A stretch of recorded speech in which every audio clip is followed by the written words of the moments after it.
नमस्कार, मैं हूं डॉक्टर अन्नपूर्णा से और ये है 10th प्रैक्टिस सेट पेपर 2 से संबंधित जो है BPSC assistant waste management officer exam के लिए। So let's start. पहला सवाल, what are plastic roads? Plastic roads क्या होते हैं? एक, roads made from molten single use plastic, या B, roads with plastic spread on them, या C, roads made of fly ash bricks, या D, none of the above. अपने पिछले practice set में मैंने फ्लाई ऐश के बारे में बताया है। तो फ्लाई ऐश ब्रिक्स जो होते हैं वो कोयले के जलने से जो राख गिरती है उसको कॉम्पैक्ट करके और ईंट बनती है। तो प्लास्टिक रोड तो नहीं है। इसके अलावा roads with plastic spread on them, वो भी प्लास्टिक रोड नहीं है। या फिर option A, roads made from molten single use plastic, तो ये प्लास्टिक रोड्स होते हैं। सिंगल यूज प्लास्टिक को पिघला के उसको अलकतरा तार के साथ मिला के और फिर उसको रोड के कंस्ट्रक्शन में इस्तेमाल किया जाता है। ऑप्शन ए आंसर है। सवाल दूसरा, question 2, what are eco bricks? Eco bricks क्या होते हैं? A, reusable building blocks made from plastic bottles packed with sand and non recyclable plastic, या B, bricks made from organic waste, या C, bricks made from fly ash, या D, none of the above. तो eco bricks वो होते हैं कि जो plastic recycle, जैसे मल्टी लेयर्ड प्लास्टिक या सिंगल यूज प्लास्टिक है, उसको रिसाइकल नहीं कर पाते हैं तो उसको बॉटल में भर देते हैं। कोई भी प्लास्टिक की बोतल में नीचे रेत भर के उसमें सारे प्लास्टिक जो आप रिसाइकल नहीं कर सकते उसको ठस ठस के उसको एकदम जोर जोर से उसको दबा दबा के भर देते हैं और वो बहुत एक सॉलिड मास तैयार होता है। उनसे फिर दीवारें बना लेते हैं। तो वो जो सिंगल यूनिट है ना, जो बॉटल के अंदर जो प्लास्टिक भरा हुआ है, रेत भरी हुई है, उसको हम कहते हैं इको ब्रिक्स। क्योंकि जिस चीज को हम रिसाइकल नहीं कर सकते थे उसको हमने कंस्ट्रक्शन के लिए इस्तेमाल कर लिया, तो वो यूज भी हो गया और वो प्रदूषण भी नहीं कर रहे हैं। तो इको ब्रिक्स वो होते हैं। Which city is called the diamond city and silk city? तो हम सब जानते हैं कि सूरत को डायमंड सिटी कहते हैं और इसी को सिल्क सिटी भी कहते हैं। तो ऑप्शन होगा ए। ठीक है। Question 4, what does Anudan scheme do? Anudan scheme क्या होती है, वो क्या करती है? Option A, this scheme prioritised community level participation in solid waste management. Solid waste management में जन जन को जोड़ने का, जन जन को पार्टिसिपेट, भागीदारी का काम इस स्कीम ने किया। या B, tries to secure funding from the government, इस स्कीम से सरकार से फंडिंग मिलती है। या C, tries to promote tree plantation, वृक्षारोपण का काम होता है। या D, donate land to those in need. जो लैंड डोनेशन का काम है ना, वो भूदान मूवमेंट था, वो अनुदान मूवमेंट नहीं है। तो अनुदान स्कीम जो है वो जन जन को सॉलिड वेस्ट मैनेजमेंट के काम में भागीदारी के लिए, सहकारिता के लिए उसको प्रेरित करती है। तो वही अनुदान स्कीम होती है। इसके बारे में डिटेल में आप पढ़ लीजिएगा। और ये जो वेस्ट वाइज सिटी एक पीडीएफ है, वो लिंक मैं डिस्क्रिप्शन बॉक्स में दे दूंगी, वो उसमें आपको मिल जाएगा अनुदान स्कीम। कंट्रोल एफ करके अनुदान स्कीम को सर्च मारिएगा और पता कीजिएगा अनुदान स्कीम है क्या।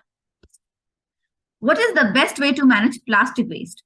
प्लास्टिक वेस्ट को मैनेज करने का सबसे अच्छा तरीका क्या है? A, to deal with plastic is to optimise segregation of waste. The more fractions plastic waste is sorted to, the better the results are from waste management perspective.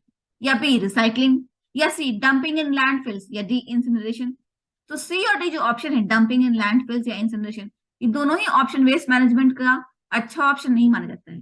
जिस waste को आप कुछ नहीं कर सकते हैं उन्हीं को डंप किया जाता है। जहां तक वो वेस्ट को रीयूज करने के लिए कोशिश करनी चाहिए। और इंसिनरेशन जो होता है वो 1000 डिग्री या 1200 डिग्री तक आप वेस्ट को जलाते हैं, वो इंसिनरेटर में होता है और वो बायोमेडिकल वेस्ट को के लिए होता है। क्योंकि बायोमेडिकल वेस्ट का और कुछ नहीं किया जा सकता है, वो बहुत खतरनाक वेस्ट होता है, उससे एड्स वगैरह फैलने की संभावना होती है। इसलिए उसको जलाते हैं हाई टेम्परेचर पर ताकि उसमें कुछ ना बचे, कोई जीवाणु उसमें बचे ना। तो ये होता है इंसिनरेशन। डंपिंग इन लैंडफिल, जब कुछ नहीं कर सकते तो डंपिंग करते हैं। रिसाइकलिंग भी अच्छा तरीका है वेस्ट मैनेज करने का, लेकिन जो ऑप्शन ए है ना, कि प्लास्टिक तो कई तरह का होता है, सिंगल यूज प्लास्टिक होता है, मल्टी लेयर्ड प्लास्टिक होता है, हार्ड प्लास्टिक होता है, सॉफ्ट प्लास्टिक होता है।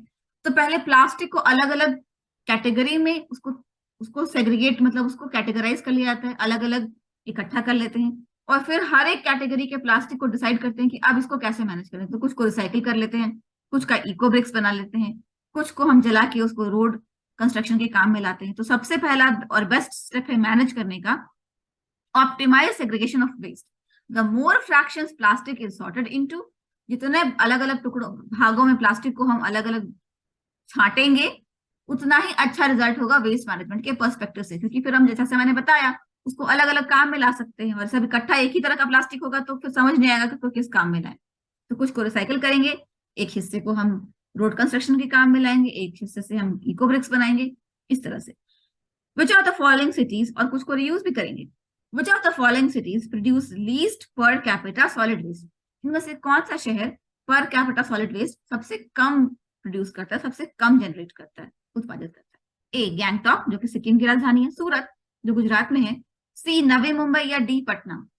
तो आंसर होगा ए गैंगटॉक। सबसे कम सॉलिड वेस्ट सिक्किम में प्रोड्यूस होता है, सबसे साफ सुथरा राज्य है Sikkim. Which are the following cities has been declared plastic free, इनमें से कौन सा शहर है जिसको प्लास्टिक फ्री डिक्लेयर किया गया, और सबसे पहले ही भारत में प्लास्टिक फ्री डिक्लेयर किया गया था। ए गैंगटॉक, बी कुंभकोणम, सी दिल्ली, या डी सूरत।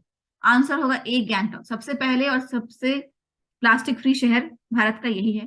कुंभकोणम और दिल्ली भी इस पे काम कर रहे हैं, और सूरत भी काम कर रहा है, पर अभी तक इन्होंने प्लास्टिक फ्री डिक्लेयर नहीं हुआ ये लोग, पर गैंगटॉक इज प्लास्टिक फ्री।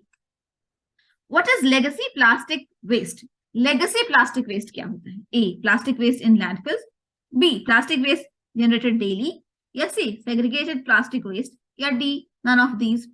तो प्लास्टिक वेस्ट जो डेली जनरेट होता है, या जो प्लास्टिक वेस्ट को छांट लिया जाता है अलग अलग हिस्सों में, वो लेगेसी वेस्ट नहीं होता है। लेगेसी का मतलब होता है जो पिछले टाइम से चला हुआ आ रहा है, तो वो होता है लैंडफिल में। तो लैंडफिल में जो वेस्ट आता है वो तो पहले से डाला गया है ना, वो तो आज का नहीं है, तो उसी को प्लास्टिक वेस्ट कहते हैं, उसको लेगेसी प्लास्टिक वेस्ट कहते हैं, जो पहले से चला आ रहा है। लेगेसी का मतलब जो पहले से चला आ रहा हो। Question 9, first state to ban single use plastic, तो ये कौन सा स्टेट था जिसने सबसे पहले सिंगल यूज प्लास्टिक को बैन किया था? क्या सिक्किम था, या असम था, या उत्तराखंड था, या हिमाचल प्रदेश था? आंसर है ए सिक्किम। सिक्किम पहला स्टेट है जिन्होंने सिंगल यूज प्लास्टिक को बैन किया था, और सॉलिड वेस्ट मैनेजमेंट के फील्ड में सिक्किम बहुत अच्छा काम करा, और भारत का सबसे साफ सुथरा राज्य में से एक है सिक्किम।